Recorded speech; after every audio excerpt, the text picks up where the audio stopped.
Hai, Assalamualaikum warahmatullahi wabarakatuh. Perkenalkan, nama saya Siti Fatana Khairia dari Prodi PAIB semester 3. Dan video ini merupakan tugas untuk memenuhi mata kuliah P3 atau Perencanaan Pembelajaran Pendidikan Agama Islam.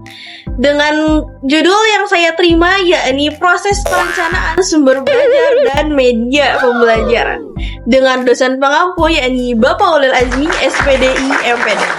Tanpa basa-basi lagi, kita langsung saja kepada pembahasannya. Apakah sudah siap? Check it out! Alangkah baiknya sebelum kita mengetahui lebih dalam tentang materi ini, kita masuk dulu kepada pendahuluan. Perencanaan proses pembelajaran, sumber belajar, dan media pembelajaran sangat penting untuk mengajarkan dan pembelajaran yang efektif. Hal ini melibatkan persiapan kegiatan instruksional yang sistematis, pemilihan materi pembelajaran yang tepat, dan pemanfaatan berbagai media untuk mendukung proses pembelajaran. Lalu apa saja yang akan kita bahas dalam materi ini? Yang pertama yakni kita akan membahas tentang perencanaan proses pembelajaran, yang kedua yakni tentang sumber bahan dan media pembelajaran, dan yang terakhir yakni tentang perencanaan proses pembelajaran, sumber bahan dan media pembelajaran dalam perencanaan pembelajaran. Kita masuk dulu kepada pembahasan yang pertama, yakni tentang pengertian perencanaan pembelajaran. Jadi apa sih pengertian perencanaan pembelajaran itu? Perencanaan pembelajaran merupakan salah satu tahapan dalam standar proses dalam kompetensi pedagogik seorang dipandang profesional jika ia dapat merencanakan pembelajaran tersebut. Dalam PP nomor 19 tahun 2005 tentang Standar Nasional Pendidikan, pada pasal 19 dinyatakan bahwa setiap satuan pendidikan melakukan perencanaan proses pembelajaran, pelaksanaan proses pembelajaran, penilaian hasil pembelajaran, dan pengawasan proses pembelajaran untuk terlaksananya proses pembelajaran yang efektif dan efisien.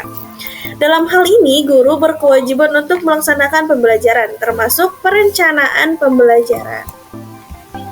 Lalu terdapat juga beberapa metode dalam pembelajaran. Di sini terdapat 7 metode. Yang pertama yakni tentang ceramah, metode diskusi, metode demonstrasi, metode ceramah plus, metode resitasi, dan metode eksperimental serta metode study tour. Selain dari metode pembelajaran, juga terdapat jenis-jenis sumber bahan dan yang dapat digunakan dalam perencanaan pembelajaran. Yang pertama yakni buku teks, yang kedua modul ajar, yang ketiga media pembelajaran, yang berikutnya yakni sumber belajar alamiah, dan yang terakhir yakni sumber belajar manusia. Nah, sumber belajar, apa sih yang disebut tentang sumber belajar? Sumber belajar menurut Edgar Dale menyatakan bahwa sumber belajar adalah pengalaman-pengalaman yang dasarnya sangat luas, yakni seluas kehidupan yang mencakup segala sesuatu yang dapat dialami dalam penimbulan peristiwa belajar. Maksudnya, adanya perubahan tingkah laku ke arah yang lebih sempurna sesuai dengan tujuan yang telah ditentukan. Lalu, media pembelajaran.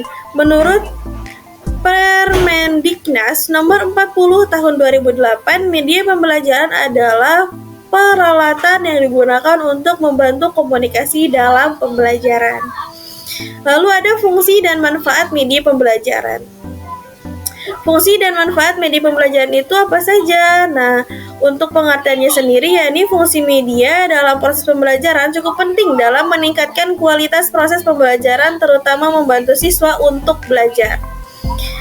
Lalu yang selanjutnya kita bahas adalah prinsip-prinsip media pembelajaran. Media pembelajaran prinsipnya itu ada beberapa, di antaranya yakni menentukan jenis media dengan tepat. Artinya sebaiknya guru memilih terlebih dahulu media manakah yang sesuai dengan tujuan dan bahan pelajaran yang akan diajarkan. Yang selanjutnya yaitu menentukan atau mempertimbangkan subjek dengan tepat. Artinya, diperhitungkan apakah penggunaan media itu sesuai dengan tingkat kematangan atau kemampuan anak didik. Lalu yang ketiga yakni penyajian media dengan tepat. Artinya juga yakni teknik dan metode penggunaan media dalam pembelajaran harus disesuaikan dengan tujuan, bahan, metode, waktu, dan sarana. Prinsip-prinsip penggunaan media pembelajaran juga terdiri dari 3 hal. Yang pertama, media yang akan digunakan oleh guru harus sesuai dengan arahan untuk mencapai tujuan pembelajaran yang diinginkan.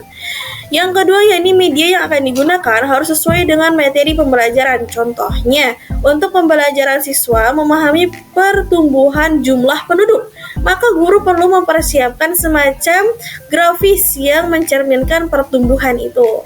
Dan yang terakhir yaitu media pembelajaran harus sesuai dengan minat, kebutuhan, dan kondisi siswa.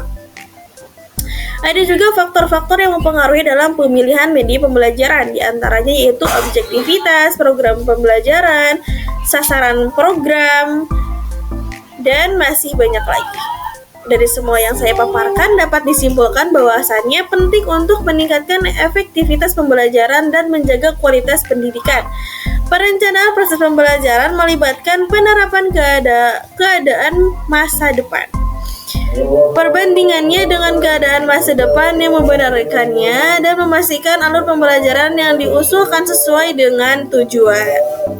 Nah, itu dia yang dapat saya sampaikan. Terima kasih untuk segala perhatiannya. Mohon maaf atas segala kekurangannya. Wabillahi taufik wal hidayah. Wassalamualaikum warahmatullahi wabarakatuh.